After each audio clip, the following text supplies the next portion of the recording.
à avoir un épanouissement sur tous les plans de ma vie. Pour autant, eux-mêmes ont aussi voulu réussir leur vie d'un côté très matérialiste. Mais qu'est-ce qui fait qu'on passe forcément par cette par cette étape de la réussite? C'est avoir tel titre sur le CV, c'est...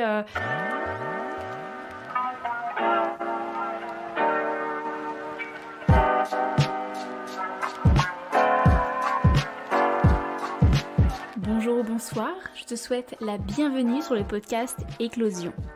Je suis Alexandra Portail, naturopathe, utopiste réaliste et fervente défenseuse du cycle féminin. Éclosion, c'est des conseils, des partages, des discussions, mais surtout un endroit où on se retrouve, toi et moi, et parfois avec mon invité, pour un moment en douceur et en toute authenticité. Je te souhaite une très belle écoute. Je suis ravie d'accueillir au micro Priscilla. Priscilla est une jeune femme des réseaux, dans le sens où notre rencontre a débuté par le côté obscur de la force, le virtuel. Et c'est là que nous ne pouvons pas voir la vie comme étant blanche ou noire, les réseaux comme étant bons ou mauvais. Je suis très heureuse que le podcast et que Instagram existent aujourd'hui pour pouvoir réaliser ce genre de rencontres. Priscilla, c'est la comptable naturo. Tu comprendras pourquoi un peu plus tard. Dans cet épisode, nous discutons avec Priscilla de sa reconversion professionnelle et ce qui l'a motivée à réaliser ce revirement de situation dans sa vie. Mais également comment elle aborde ses différentes casquettes, bien nombreuses, sans être submergée et risquer de finir en burn-out. Puis, nous abordons ensemble des sujets un peu plus perchés, disons, comme la peur de ne pas faire ce qu'il faut, la peur du temps qui passe, le regret, ou encore les notions d'échec et de réussite. Bref, un programme varié et passionnant. Sans plus tarder, je te laisse rejoindre ma conversation avec Priscilla.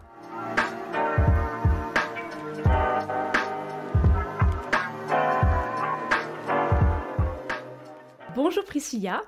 Bienvenue sur le podcast Éclosion. Alors je suis très contente de pouvoir t'accueillir aujourd'hui sur le podcast parce que mine de rien ça fait un moment qu'on se connaît maintenant virtuellement et on a même eu la chance de se rencontrer en vrai et en fait on n'avait jamais pris le temps ou peut-être eu l'idée de réaliser un podcast ensemble alors que toi-même tu es podcasteuse parce que tu as également un podcast. Donc voilà, je suis contente qu'on puisse concrétiser ce projet ensemble avant la fin 2022 puisque nous sommes aujourd'hui présentement le 26 décembre 2022 et que nous faisons ça, oui, mesdames et messieurs, le lendemain de Noël. Il sortira pas tout de suite, mais en tout cas, il ne sortira pas avant fin 2022, mais néanmoins, nous, on est bien là, présentes après les coupes de champagne éventuelles et la bûche de Noël. Mais bonjour Alexandra, déjà merci de me recevoir aujourd'hui, je suis extrêmement contente d'enregistrer avec toi parce que déjà, avant toute chose, j'étais fan de ton podcast, je l'écoute depuis un petit moment et du coup c'est vraiment un plaisir d'échanger avec toi en podcast après avoir échangé avec toi pendant de longs mois comme ça, par message, par divers moyens et après t'avoir rencontré. Il s'avère que effectivement, donc, tu m'as découverte par le podcast, ensuite on est rentré en contact via Instagram, c'est là où la magie des réseaux sociaux a quand même du bon. Et puis, tu es aussi étudiante dans l'école dans laquelle moi j'interviens en tant que formatrice, donc en naturopathie. Donc on a eu l'occasion de se voir également en vrai par ce biais-là. Et puis également, tu es quand même ma collaboratrice, parce que tu as co-conçu avec moi un projet sur lequel je termine de travailler aujourd'hui, sur le projet sur l'aménorrhée. Donc d'ailleurs, j'en profite pour te remercier publiquement de ta participation et de ton engagement également sur cette co-conception de projet qui me tient très à cœur et qui devrait arriver d'ici peu. Merci beaucoup, c'est vrai que c'est un très beau projet, je suis contente d'y avoir participé à ma petite échelle. Alors Priscilla, tu te présentes sur ton compte Instagram comme la comptable naturo. Est-ce que tu peux nous expliquer un petit peu déjà quelle femme tu es ? Oui, bon déjà du coup je m'appelle Priscilla, tout le monde l'aura compris. J'ai bientôt 35 ans, dans un mois j'aurai 35 ans. Je suis donc comptable et future naturopathe. J'exerce ces deux professions-là et j'ai choisi de les exercer en même temps. Enfin, à la base, je suis comptable de métier depuis 14 ou 15 ans, quelque chose comme ça maintenant. Et donc comptable salarié, et puis la vie a fait que la naturopathie est arrivée sur mon chemin, mais on en reparlera un petit peu après. Et j'ai pas souhaité abandonner la comptabilité parce que c'est un métier que j'aime, et je me suis dit que, après tout, pourquoi pas ne pas exercer les deux. Donc c'est pour ça que je suis la comptable naturo. J'habite dans les Pyrénées, je suis mariée depuis... un nombre d'années, j'ai un trou là, alors je vais me faire tuer par mon chéri. Mais il n'écoute pas mon podcast. Il écoutera. On est mariés depuis 2008 et on est ensemble depuis 2004. Donc ça commence à faire un petit moment maintenant. Et voilà ce que je peux dire pour moi. Après, plus personnellement, j'aime beaucoup lire énormément depuis toute petite. J'aime les châteaux. J'adore les châteaux en tout genre, de toutes époques, les visiter, etc., etc. Et l'histoire plus généralement. Et je suis quelqu'un de passionné, de gourmande aussi. Et allez, pour la petite part astrologique, je suis Verseau. Alors, donc tu vis plutôt en ruralité ou dans un milieu urbain ? Dans une petite ville des Pyrénées, une petite ville qui est station thermale et station de ski, donc une très jolie ville touristique des Pyrénées, en Haute-Garonne plus précisément, donc tout au sud de Toulouse, vraiment au milieu des Pyrénées, et ma ville se situe à 600 mètres d'altitude par là, et donc on est au pied d'une station de ski. Il y a ce qu'on appelle nous des œufs, une télécabine pour monter à la station de ski, donc très beau cadre, avec le plaisir de voir le fil des saisons d'une manière très particulière, parce que les montagnes autour changent de couleur toute l'année, donc on a vraiment un rythme des saisons qui est très marqué visuellement, et c'est très agréable, c'est très poétique. Et alors c'est froid, la neige, etc., humide l'hiver, et en été on a quand même beaucoup de soleil, donc non, c'est une belle région. Alors, sans plus attendre, tu nous as parlé d'un changement un petit peu de carrière, en tout cas qui est en cours, avec plusieurs vies au sein d'une même vie. Tu as entamé il n'y a pas très longtemps, enfin quelques mois, voire quelques petites années maintenant, un changement de vie professionnelle. J'imagine que ça a impacté ta vie personnelle également parce que tout est un petit peu connecté, en voulant entamer une formation de naturopathe. Est-ce que tu pourrais nous expliquer un petit peu quelle envie et quel besoin se cache derrière ce besoin de te replonger dans les études et la naturopathie en spécifique ?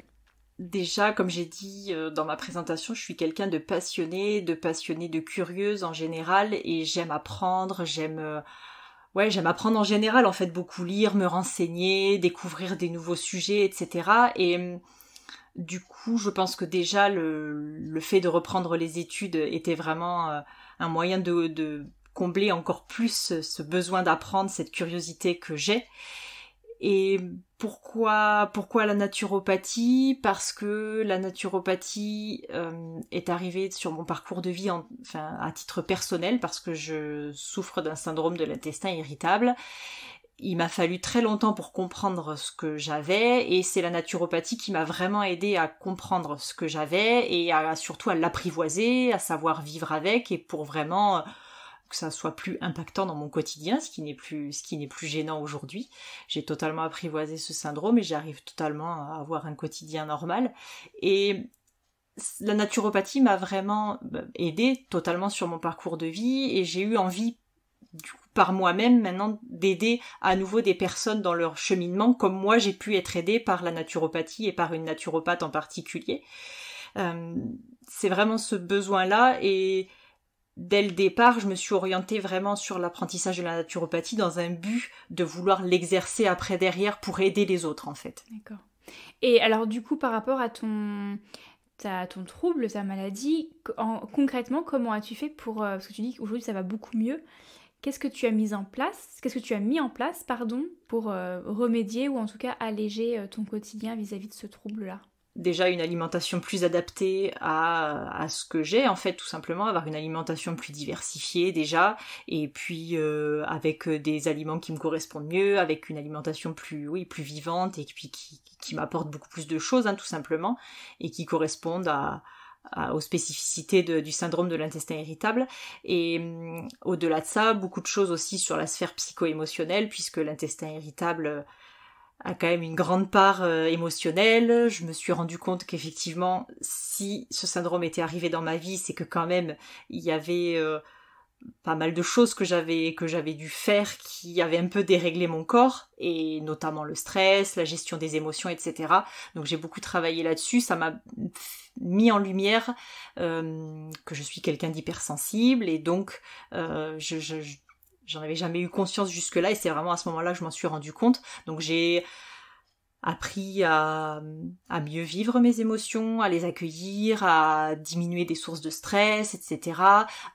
Si jamais j'ai des soucis une crise entre guillemets, donc qui se manifeste par des maux de ventre, etc. Je sais maintenant comment appréhender la crise et faire en sorte que le lendemain ça soit terminé, alors qu'avant une crise pouvait durer peut-être 1 à 2 semaines.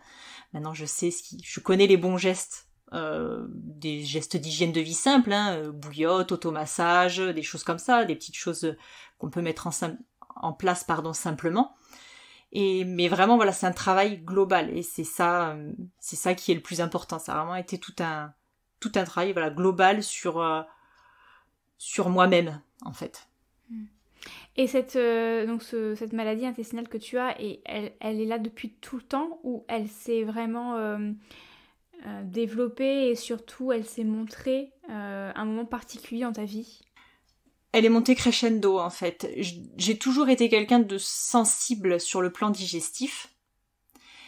Je sais que toute petite, j'étais facilement malade sur cet aspect-là si j'étais stressée, etc. Donc je savais que j'ai quand même toujours eu une sensibilité digestive, mais c'est allé crescendo au fur et à mesure que j'ai fait les mauvais choix, tout simplement. C'est-à-dire que j'ai pas pris soin de moi, que j'ai peut-être laissé trop de place à ma vie professionnelle par rapport à ma vie personnelle, ou voilà, vraiment... C'est monté crescendo jusqu'à temps que je la prenne en considération. On va dire que je pense que pendant des années, j'ai vécu avec en me disant c'est normal, c'est là, j'ai toujours été comme ça, j'ai toujours été sensible. Donc le corps après, voilà, et petit à petit, si on s'en occupe pas, ça prend de la place et ça prend de l'ampleur, et c'est ce qui a été dans mon cas. Pendant des années, ça a pris de l'ampleur, jusqu'à un point où je me dis mais non, je peux pas vivre comme ça éternellement jusqu'à la fin de mes jours en étant malade tous les jours, c'est pas possible. Donc voilà, c'est vraiment monté crescendo. C'est en ça la naturopathie, je trouve, au-delà des remèdes qu'on pourrait appeler des remèdes de grand-mère, ou des gestes simples, comme tu les as mentionnés par exemple, qu'on peut appliquer de manière individuelle et même en préventif. Je trouve que la naturopathie, ça apporte une certaine conscience en fait de son corps et de son esprit. Et comme tu le disais justement, il y a des choses qui sont là, mais tellement depuis très longtemps, mais c'est juste en fait qu'on prend pas le temps d'en prendre conscience, et que du coup ils s'installent un petit peu, et puis ils prennent de l'ampleur et de la place au fur et à mesure, puisqu'ils sont confortables.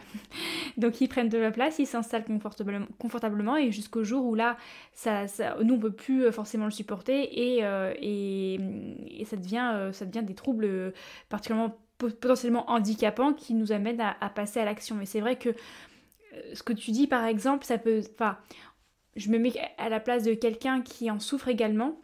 Donc c'est le syndrome de l'intestin irritable que tu as, c'est ça? Tu disais, ouais. Je prends quelqu'un qui en souffre actuellement, par exemple, qui est en pleine période de crise et qui se dit oh là là, mais en fait c'est juste avec l'alimentation et sa bouillotte elle a réussi à changer. Mais en fait c'est pas juste ça, c'est parce que tu as tout eu ce cheminement de prise de conscience en fait de ton corps et de tes émotions, et parce qu'en plus tu as pris conscience que dans ta maladie, la tienne, parce qu'après chaque personne vit sa maladie de manière différente et individuelle, mais toi c'était la partie émotionnelle qui était très très très importante, et aujourd'hui la conscience que tu as sur cette sphère-là, en fait, te permet finalement de changer radicalement ton rapport avec cette maladie. Donc, je trouve que c'est ça c'est pas que la naturopathie qui apporte ça, il y a plein d'autres approches aussi qui le permettent, mais en tout cas, avant la liste de compléments alimentaires, comme on pourrait beaucoup avoir l'image de la naturo qui donne des compléments alimentaires ou qui fait faire un régime parce que c'est forcément, on va forcément agir sur l'alimentation. Non, c'est bien plus global que ça, et c'est surtout d'abord et avant tout la conscience de son corps en fait. Tout à fait, c'est totalement ça, et j'en suis arrivée à un point tel où je me dis qu'en fait, je suis contente d'avoir eu ce syndrome de l'intestin irritable et je suis contente qu'il soit toujours là aujourd'hui parce que c'est un peu une boussole maintenant qui permet de m'orienter, de me dire hop là, tu t'éloignes un peu de ton équilibre, reviens-y. Et voilà, et même si je sais que ça peut paraître paradoxal et que peut-être certaines personnes se diront que c'est pas forcément génial de vivre avec des troubles digestifs, moi au contraire je me dis que j'ai la chance maintenant d'avoir cette boussole-là qui me permette de me rappeler à l'ordre entre guillemets. Si je m'éloigne trop de mon équilibre, ça me dit oh ben là non ça va pas, t'as besoin de repos, ou t'as besoin de ça, t'as besoin de remettre un peu plus de conscience ou peut-être un peu plus de douceur, enfin voilà, voilà, c'est ma boussole. Ouais, c'est un indicateur, ton indicateur d'équilibre de vie et d'hygiène de vie. Tout à fait. C'est marrant que tu dis ça parce que du coup j'ai l'impression de m'entendre parler, mais moi au travers d'un autre trouble qui est le trouble du cycle. Et je sais que j'ai un cycle très très sensible et du coup maintenant la moindre irrégularité ou petite coquille en fait, je me dis ah Alexandra, tu pensais que tu étais bien mais non, il y a ton cycle, lui il ne ment jamais et c'est qu'il y a un truc qui va pas. Donc effectivement on a des choses comme ça, des sensibilités en fait, chacune et chacune, que l'on peut prendre comme des boussoles et des indicateurs, au contraire des miroirs de notre santé générale. Tout à fait. Alors, je sais que parmi nos auditrices, tu n'es pas la seule aujourd'hui à reprendre des études en parallèle d'un autre job, en tout cas, ou d'un autre travail, une autre activité, qu'elle soit salariale ou non. Et généralement, on veut toutes savoir comment il est possible de pouvoir vivre plusieurs vies sans dégrader sa santé mentale ni physique.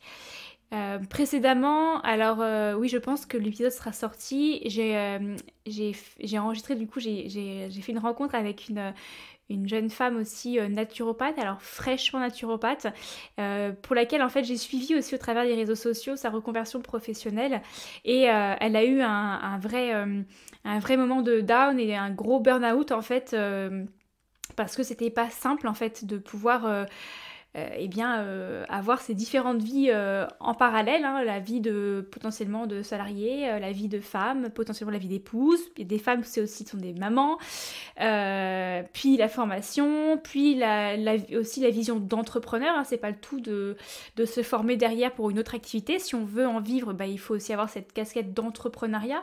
Bref, ça peut être très très complexe à gérer tout ça en même temps.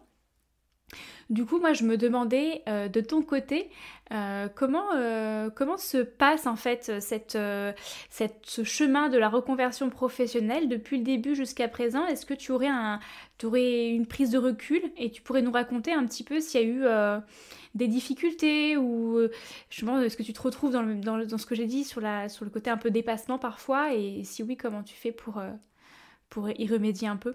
Alors, dépassement, pas vraiment. J'ai toujours cette notion d'équilibre en tête. Déjà, je suis partie avec quelques bonnes bases solides. Étant comptable salarié, j'ai pas de difficulté, moi, sur tout ce qui est la sphère entrepreneuriale, etc. C'est quelque chose que je connais, même si je ne suis pas entrepreneur aujourd'hui, que je suis salarié. Je suis au contact, je travaille pour des emplois, enfin pour plusieurs entreprises, et je suis au contact des chefs d'entreprise tous les jours. Donc je connais ce milieu, je mesure ce qu'il représente et ce qu'il implique. Donc quand je me suis engagée dans cette sphère-là, je savais ce que ça impliquait et j'avais déjà cette bonne conscience et cette... En plus, je suis salariée multi-employeur, je travaille dans plusieurs entreprises et donc j'ai cette habitude de gérer plusieurs choses en même temps, d'avoir cette multicasquette régulière, quoi. C'est pas quelque chose de nouveau pour moi. Donc j'avais cette facilité-là, entre guillemets.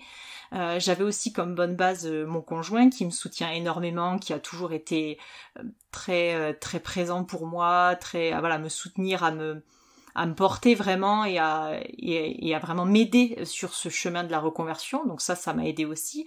Je n'ai pas d'enfant, donc forcément j'ai une charge mentale diminuée par rapport à ça. J'ai une casquette en moins peut-être par rapport à quelqu'un qui a des enfants. Donc on va dire que ma base, elle était là. Ensuite, comment je fais au quotidien concrètement, j'essaye de faire de la place dans mon agenda pour tout, c'est-à-dire que je fais rentrer chaque chose, y compris mon bien-être. Mon bien-être, il passe par pas mal de choses au quotidien, et je le fais rentrer dans mon agenda au même titre que le travail et la formation. Ça, c'est essentiel. J'essaie de pas m'oublier, de garder vraiment des temps pour moi où je me dis c'est comme ça fait partie des tâches entre guillemets, de la to-do list du jour, aussi de prendre soin de moi, parce que j'ai eu ce cheminement avec l'intestin irritable qui a fait que je sais que c'est important. Donc j'essaie vraiment de faire comme ça la liste des priorités qui sont ma formation naturo, mon emploi salarié, mon bien-être, qui sont tous sur un pied d'égalité. Il n'y a pas de priorité de l'un ou de l'autre, j'essaie de garder un équilibre. Après, bien sûr, tout n'est pas rose, il y a des moments où c'est plus compliqué que d'autres, il y a des moments où c'est plus délicat parce que l'équilibre peut un peu être plus précaire, parce que il y a des moments où au travail, dans mon travail salarié, ça peut prendre un petit peu plus de place, donc là du coup ça prend plus de place sur la sphère émotionnelle, donc ça a tendance à un peu me prendre un peu plus d'énergie, on va dire. Donc dans ces cas-là, j'essaie de rétablir la balance en faisant peut-être un peu moins de sport pour conserver mon énergie, ou en faisant plus de choses pour mon bien-être, pareil, pour rétablir la balance. Toujours, je navigue toujours avec cette idée, voilà, d'équilibre et de balance à avoir, et si jamais quelque chose me prend plus d'énergie, j'essaye de contrebalancer pour garder quand même l'équilibre et les pieds sur terre, et quand même continuer vers mes objectifs, même si des fois ça peut différer, mais voilà, j'essaye toujours de garder cet équilibre-là au quotidien. Et après, j'ai pas forcément eu de moments de dépassement, on va dire, juste des moments où il a fallu peut-être un peu ralentir, où j'ai été un peu plus fatiguée, mais je suis jamais arrivée à un point de non-retour ou à un point de dépassement, en fait, où je me suis dit, ah là, c'est trop, j'en peux plus. Non. J'ai toujours su avoir su voir ou ressentir, et ça, je pense que c'est vraiment la naturopathie et le syndrome de l'intestin irritable qui m'ont appris cette écoute peut-être de moi, de mon corps, de mes besoins, et j'ai toujours su en fait ressentir le moment où hop là il faut que je ralentisse, donc je ralentis, et tant pis si c'est pas grave si je prends du retard sur autre chose, et voilà, et de rééquilibrer la balance. Encore une fois, c'est peut-être grâce à ton trouble que tu arrives effectivement comme indicateur à te rééquilibrer. Et quand tu dis que tu arrives à garder sous un même piédestal, on va dire, tes différentes priorités et casquettes, et que tu arrives quotidiennement à trouver des moments pour toi, à quoi peuvent ressembler ces moments pour toi? Parce que parfois dans la tête de beaucoup de personnes, c'est assez flou de se dire je prends des moments pour moi, je vais faire la cuisine pour la famille, quoi. Donc des fois c'est pas toujours ça. Est-ce que pour toi tu pourrais donner des petits exemples comme ça de ton quotidien qui reflètent selon toi des moments pour toi?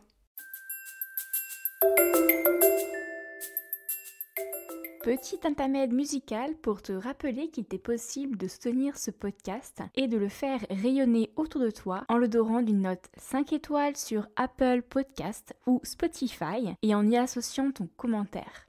Mais aussi et surtout en le partageant à ton entourage. Ce petit geste a un énorme impact sur la mise en avant de cette émission. Aussi, tu peux découvrir le reste de mon travail, tel que mon livre Plus jamais malade, un guide pratico-pratique en santé naturelle, auto-édité, ou encore mon programme Ciao Pilule pour accompagner en douceur l'arrêt de la contraception hormonale en te rendant sur mon site internet www.hygienedevie.fr avec le chiffre 2. Merci pour ton écoute et maintenant je te laisse rejoindre le fil de notre conversation.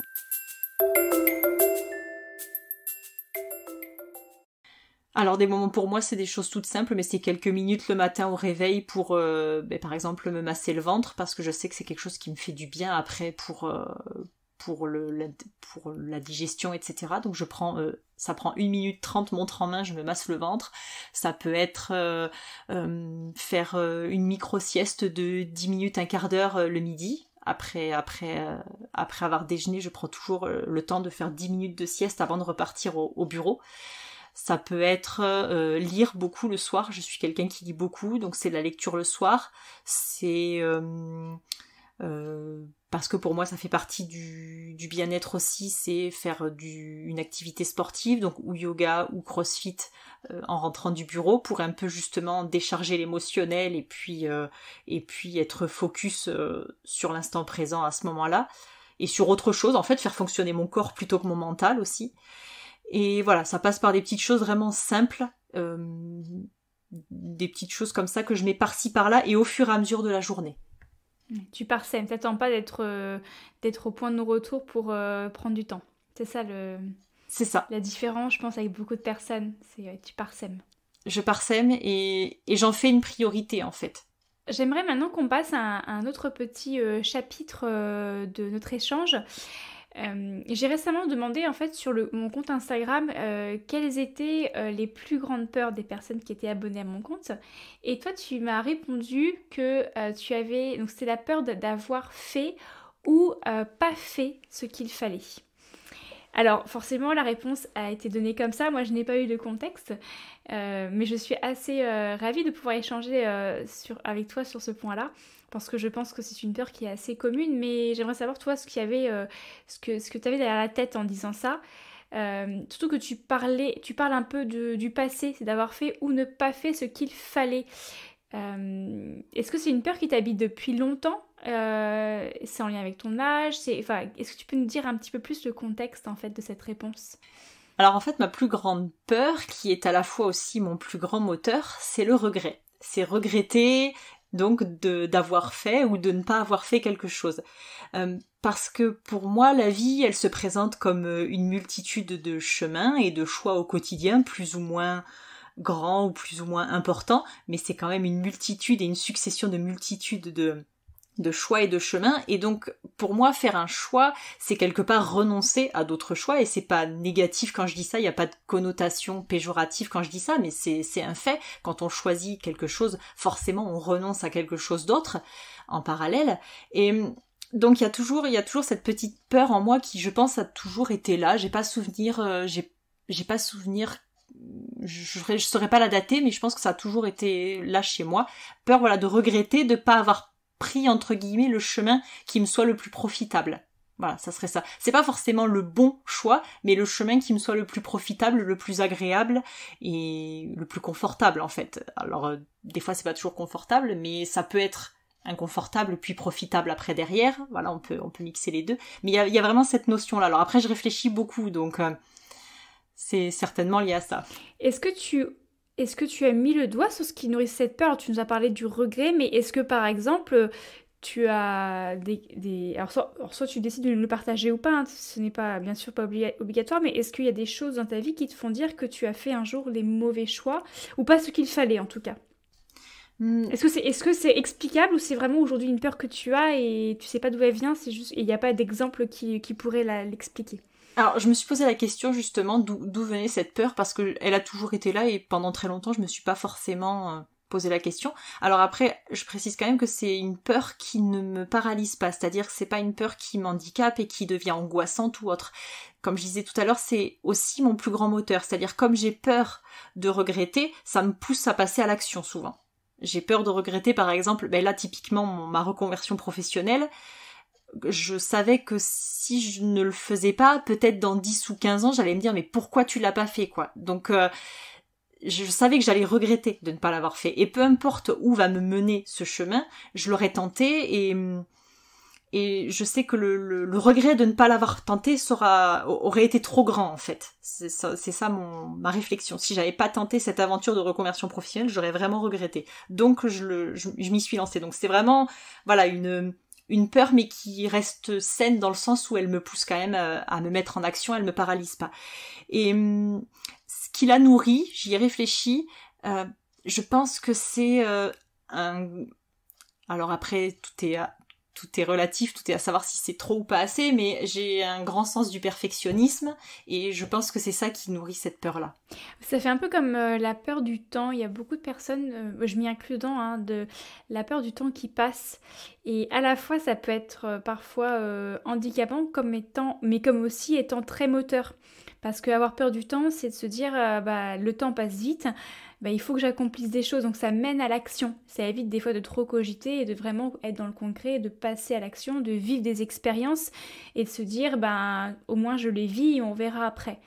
Mais après, il y a aussi la balance, la balance négative de la chose, c'est de se dire, en fait, je veux tout faire trop vite.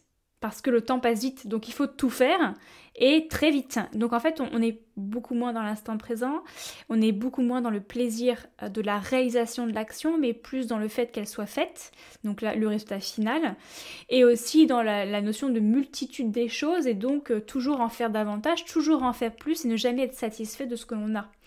Et donc un peu ce qui pourrait mener même à de la surproductivité, et parfois... absolument pas intéressante d'ailleurs.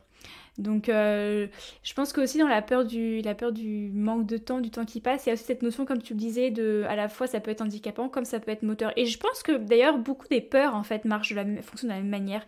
Je pense qu'il y a toujours un pan dans une peur qui soit à la fois pour être handicapant mais à la fois très moteur. Là j'ai pas de contre-exemple, je sais pas si tu en as un, mais où on aurait peur de quelque chose et en fait, ça ne servirait vraiment à rien d'avoir peur de cette chose-là. Je pense qu'il y a toujours une part de moteur dans la chose. Oui, j'ai pas de contre-exemple non plus qui me vient. Je pense aussi qu'il y a toujours une part de moteur dans une peur.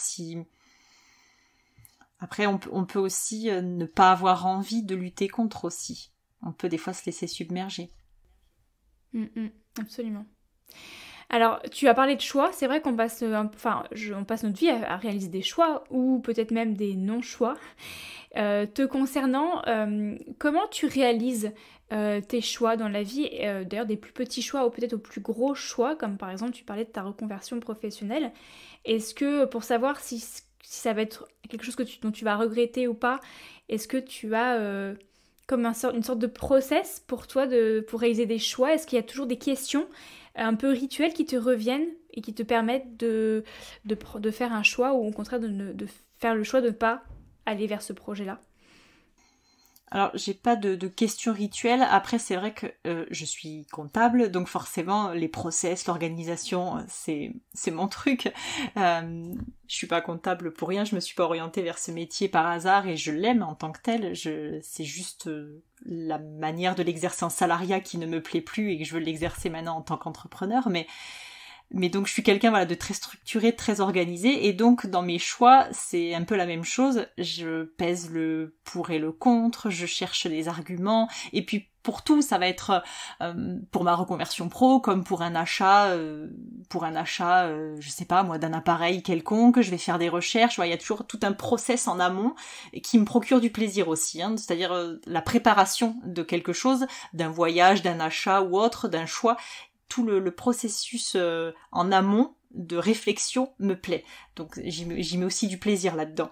Et voilà, vraiment de chercher, de comparer, de m'imaginer, enfin vraiment, voilà, me poser tout plein de questions. Comme je disais tout à l'heure, je suis quelqu'un qui réfléchit beaucoup, donc voilà, il y a vraiment tout ce cheminement qui est présent, de réflexion. Et il y a quand même aussi une part d'écoute du cœur, c'est-à-dire je sens au fond de moi si quelque chose me plaît plus ou me fait vibrer ou me plaît pas du tout. Typiquement pour la reconversion pro, pour choisir vers quel aussi milieu m'orienter, même si la naturopathie m'avait aidée, j'ai aussi cherché de manière objective. Pareil, j'ai fait ce même process de dire, par exemple, si tu pars dans la naturopathie, qu'est-ce que t'en feras, etc. Est-ce que tu peux partir dans telle voie? Oui, non, pourquoi? Quelles sont tes compétences? Voilà, vraiment faire des choses quand même assez factuelles et après avoir une part aussi d'écoute de ce qu'on ressent au fond de soi. Enfin, je pense que ça parlera quand même à pas mal de personnes de savoir si c'est quelque chose qui nous plaît pas. On le sent au fond de soi, quoi. Ça nous anime, ça nous fait battre le cœur ou ça nous plaît plus ou moins et pour des petits choix du quotidien aussi d'ailleurs, de toute façon pour choisir, mais je sais pas moi par exemple une activité sportive, on va vers ce qui nous plaît en principe, tout du moins c'est mieux dans le sens où on arrivera à mieux le tenir sur le long terme. Voilà, donc c'est un peu ça, il y a pas mal de réflexion en amont et puis après un petit peu d'écoute du cœur aussi. Moi j'aime bien par exemple, je pense que j'ai déjà mentionné sur le podcast, mais j'ai une image très morbide, c'est que j'aime bien me projeter dans mon cercueil. C'est comme ça que j'ai fait des gros choix dans ma vie, comme la reconversion, comme quand j'ai tout plaqué pour partir en Australie. Je me suis dit, mais parce qu'il y a toujours la notion, comme tu dis, hein, guidée par le plaisir, l'envie, l'excitation, etc. Et puis il y a forcément la peur derrière, la peur du changement, la peur d'être seule, la peur de... Enfin, il y a plein de peurs qui peuvent émerger. Et puis du coup, quand je suis à ce moment-là, alors je fais pas ça quand c'est pour choisir une activité sportive, on est d'accord, hein, mais c'est pour les gros projets. Je me projette en fin de vie, mais vraiment, j'ai l'image de moi dans un cercueil, et là, je me dis... est-ce que j'aurais eu envie... Enfin, est-ce que je regrette à ce moment-là? Vraiment, me mettant dans le moment présent de je suis morte, mais en fait, je suis pas vraiment morte. Est-ce que je regrette d'avoir fait le choix de ne pas faire ce projet, par exemple? Et généralement, en fait, ça marche plutôt bien. Je sais pas si c'est une petite astuce qui marcherait chez les personnes qui nous écoutent ou chez toi, si tu l'as déjà utilisé, mais moi, ça marche plutôt bien. Ouais, j'ai exactement la même astuce. Oui, effectivement, moi aussi, comme on parlait tout à l'heure de peur du regret, vu que c'est aussi mon moteur, je réfléchis aussi beaucoup à, par exemple, si j'ai deux choix à faire, lequel je pourrais vraiment assumer sans regretter. Voilà, vraiment celui au bout de, je sais pas, alors je pense pas forcément au moment de ma mort, mais même dans 5 ou 10 ans, voilà, quel choix je vais vraiment pouvoir assumer et ne pas regretter, quoi. Et en même temps, je pense qu'il y a beaucoup de choses aussi qu'en fait, on s'auto-handicape parce qu'on se dit j'ai peur de ça, donc du coup, on s'empêche de faire les choses comme si la peur était le mal. Aujourd'hui, comme on parle beaucoup du stress, on dit le stress c'est le mal, mais en vrai, le stress c'est pas du tout le mal. Le stress, heureusement qu'il existe, c'est ça qui nous met en action et qui nous permet de réagir face à un danger. En fait, la peur, c'est la même chose, c'est une émotion qui est présente et qui, en fait, nous permet de nous maintenir en sécurité pour faire perdurer l'espèce humaine. Donc, c'est tout à fait... Enfin, faut, je pense, ne pas avoir peur de la peur. Par contre, tout comme le stress, je pense que ce qui est compliqué, c'est qu'aujourd'hui, la peur... fut un temps, le principal danger, c'était potentiellement un lion, il fallait y échapper. Maintenant, on a peur... plus parce que on a peur d'échouer par exemple, on a peur de pas réussir et souvent la notion de réussite et d'échec d'un projet ou tout simplement je réussis ma vie ou j'échoue dans ma vie qui viennent nourrir en fait ces peurs alors que les peurs à la base pour moi ne sont pas le mal en soi. Est-ce que toi te concernant c'est une crainte que tu ressens au quotidien ou que tu as ressenti cette peur de l'échec? Pas vraiment. Alors bien sûr, ça peut toujours être là. Je sais pas, on passe le permis de conduire, on a peur de le rater, on passe un examen, on a peur de le rater. Oui, comme tout le monde, ça, sur des choses comme ça peut être présent. Mais en soi, quand je me suis lancée par exemple là, dans ma reconversion, je me suis jamais dit et si ça marche pas. Je sais pas comment l'expliquer, mais je pense que j'ai confiance en ma capacité de rebondir. Je pense que je m'appuie beaucoup sur mon expérience passée, sur des épreuves de vie, sur des choses que j'ai traversées comme tout un chacun. On a tous nos petites épreuves et nos choses à traverser, et je m'appuie énormément dessus. Je me dis souvent, si t'as réussi à passer telle épreuve, à passer par-dessus tel obstacle, à rebondir après tel choix, etc.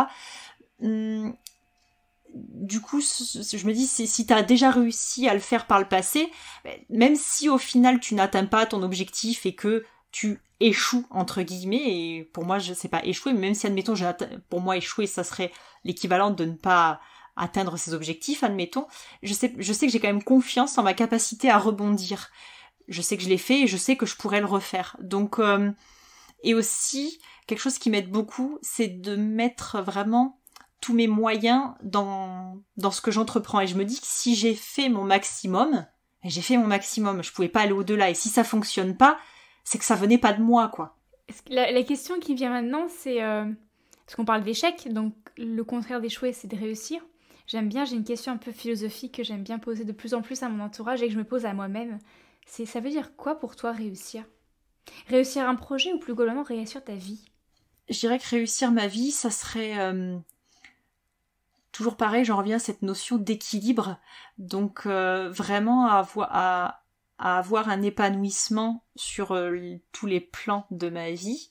donc l'épanouissement professionnel, personnel, enfin dans ma relation de couple, dans ma santé, dans mon bien-être, dans ma santé mentale, émotionnelle, etc. Ça serait vraiment voilà d'être épanoui dans toutes ces sphères et d'avoir cet équilibre en fait qui soit là et je sais que l'équilibre bien sûr il est fait pour être en permanence, il est mouvant quoi, il est jamais linéaire, mais voilà d'atteindre cet équilibre et cet épanouissement et cette plénitude sur toutes les sphères de ma vie quoi.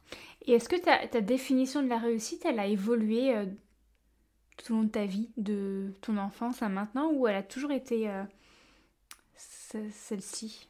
Non, je pense qu'elle a vraiment évolué, comme je pense que beaucoup de personnes se retrouveront sur ce que je vais dire, mais peut-être quand on est plus jeune, on a cette notion de case à cocher parce que peut-être aussi la société fait qu'on est élevé avec une notion de case à cocher, de la maison, le couple, les enfants, le chien, la clôture blanche, tout ça, le CDI, et donc je pense que j'avais un peu cette image-là comme pas mal de personnes et la vie a fait que je me suis rendu compte que la réussite, elle était pas là en fait, elle était pas sur ces cases à cocher, mais elle était plutôt sur la manière dont on se sent, pardon, sur ce qu'on vit, dans ce qu'on vit.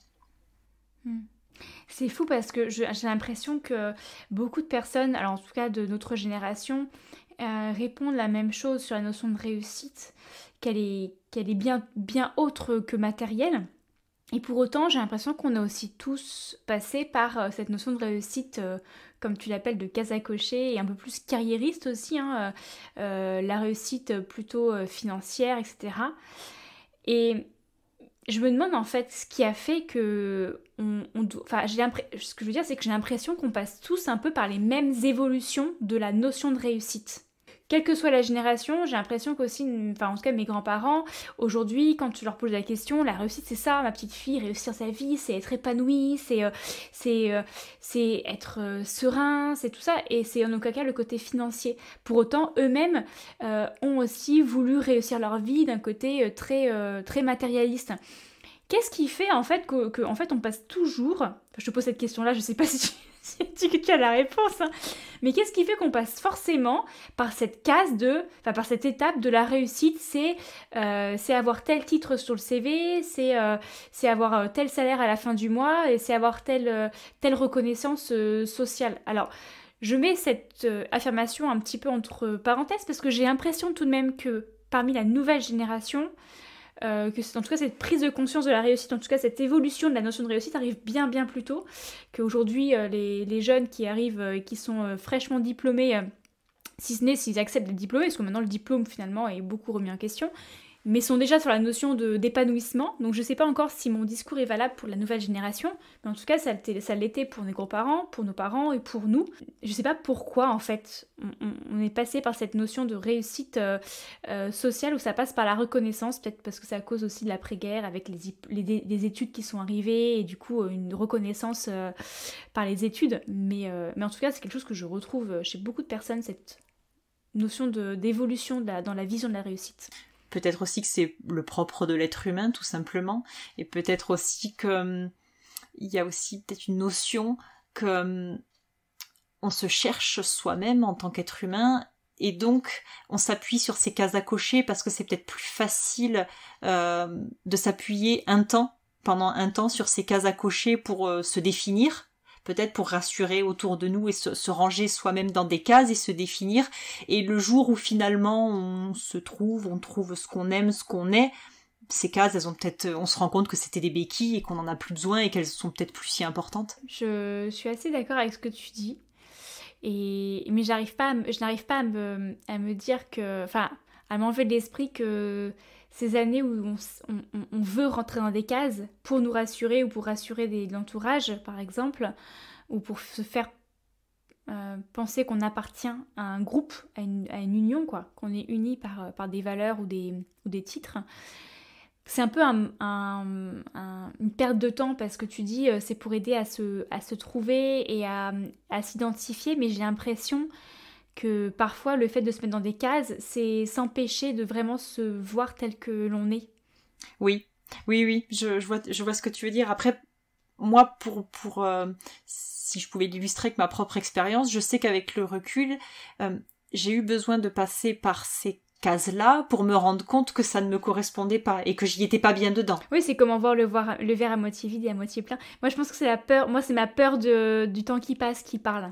En me disant, mais toutes ces années où effectivement j'aurais pu exprimer ma vraie identité et que ça n'a pas été le cas, alors qu'au final, je pense que c'était ma vraie identité. Enfin, on est toujours nous au final. C'est juste que notre image de nous, notre identité évolue aussi. Hein. Je pense pas qu'on reste identique tout au long de la vie de toute façon. Oui, mais pardon, excuse-moi, je te coupe, mais je vois ce que tu veux dire, parce que j'ai eu aussi cette réflexion-là quand je suis arrivée à la naturopathie, de me dire, mais mince, pourquoi t'y es pas arrivé plus tôt, t'as perdu du temps, t'aurais pu arriver là, t'aurais pu arriver à cette prise de conscience et à cette envie avant, et j'en reviens toujours à me dire que de toute façon, si ça s'est fait comme ça, c'est que ça s'est fait comme ça, le principal est d'y arriver finalement, c'est pas tant d'y être arrivé plus tôt ou plus tard, le principal c'est d'y arriver, et puis je me dis que voilà, il a fallu peut-être certainement toutes ces étapes et tous ces détours pour être là où on en est aujourd'hui et être la personne que l'on est aujourd'hui. Et pour aussi se différencier, parce que c'est comme ça aussi qu'on se crée des identités propres. Et pour revenir sur la naturopathie, mais ça s'applique à n'importe quel autre type de métier ou de rôle qu'on prend dans la société, c'est ça qui nous forge notre propre identité de naturopathe, qu'on est, toi tu es la comptable naturo, moi je peux être l'ingénieur naturo, et d'autres personnes seront plutôt des psychonaturaux, enfin voilà, et on est comme ça, des naturopathes bien différents. Tout à fait, oui. Eh bien, pour terminer tranquillement sur ces échanges philosophiques, j'aimerais savoir si toi tu aurais un conseil que tu te donnerais à toi-même suite à notre échange, ou que tu te serais donné peut-être à la Priscilla d'il y a quelques années. Alors, je me dirais justement de peut-être moins réfléchir, puisque j'ai dit que je suis quelqu'un qui réfléchit beaucoup, peut-être moins réfléchir et être encore un petit peu plus dans la spontanéité et oui, dans la spontanéité, dans le moment présent, parce que peut-être je réfléchis pas trop, mais je pourrais moins réfléchir, ça fonctionnerait aussi tout aussi bien. Et peut-être plus dans l'intuition, le cœur parfois que dans le mental. Ouais. Tout à fait, ouais, c'est ça. Et est-ce que toi tu aurais une question que tu aimerais poser à nos auditrices qui nous ont écoutées aujourd'hui? Mais justement, je vais pas faire très original, mais puisqu'on a parlé pas mal de regrets, etc., de se poser la question dans quelques années, ou dans 1 an, dans 5 ans, dans 10 ans, peu importe, qu'est-ce que vous regretterez de ne pas avoir fait? Parce que des fois, ça permet de se poser, de prendre le temps de réfléchir plutôt que de continuer en fait dans le quotidien où on en est. Il peut nous convenir et c'est très bien, mais des fois, juste de faire une pause, de réfléchir dans un petit moment, est-ce qu'il y a quelque chose ou pas, parce que ça peut être, on peut ne pas regretter, mais est-ce qu'il y a quelque chose que vous regretterez?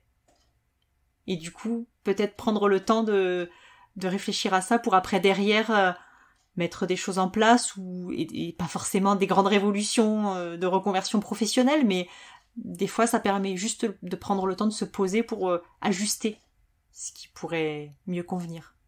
Très bonne question. Du coup, on ferme les yeux, on prend une grande inspiration, une grande expiration, on se projette là en 2033, 10 ans plus tard. Et est-ce qu'on a des regrets à ce moment-là?